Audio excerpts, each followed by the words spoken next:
দেশের শীর্ষ পত্রিকার প্রধান শিরোনাম প্রতিদিনের বাংলাদেশ।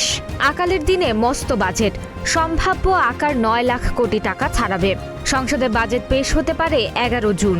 অকেজো পড়ে আছে তেল ভাণ্ডার, বিপুল বিনিয়োগে নির্মাণ শেষেও সুবিধাবঞ্চিত জ্বালানি খাত। অতিরিক্ত ভর্তুকিতে নাকাল বিদ্যুৎ ও জ্বালানি খাত। বাড়তি ভর্তুকি চেয়েছে বিদ্যুৎ ও জ্বালানি বিভাগ। অনুমোদন হলে মাসে খরচ হবে ৫,০০০ কোটি টাকা।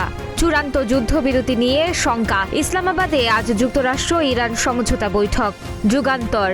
কার্যকারিতা হারালো ২০ অধ্যাদেশ। সংস্কার নিয়ে বিতর্ক থেকেই গেল। যুদ্ধবিরতি ঘোষণার দ্রুত সুফল পাচ্ছে না দেশের মানুষ, বিশেষজ্ঞদের অভিমত। শান্তির খোঁজে বৈঠকে ইরান যুক্তরাষ্ট্র। যুদ্ধবিরতির পরও হরমুজে স্থবিরতা। অর্থনীতি পুনরুদ্ধারে আসছে উচ্চাভিলাষী বাজেট। নির্বাচনী ইশতিহার বাস্তবায়নে ৪ কর্মসূচিতে থাকবে নতুন বরাদ্দ। সমকাল। সময়মতো যক্ষ্মার টিকাও মেলেনি, নিয়ন্ত্রণ নিয়ে শঙ্কা। ডিপোতে ঘাটতি, হরমুজেও সুখবর নেই। ডিপোর তথ্য মতে ১৫ থেকে ২০% কম সরবরাহ করা হচ্ছে। অর্থনীতির প্রায় সব সূচক চাপে।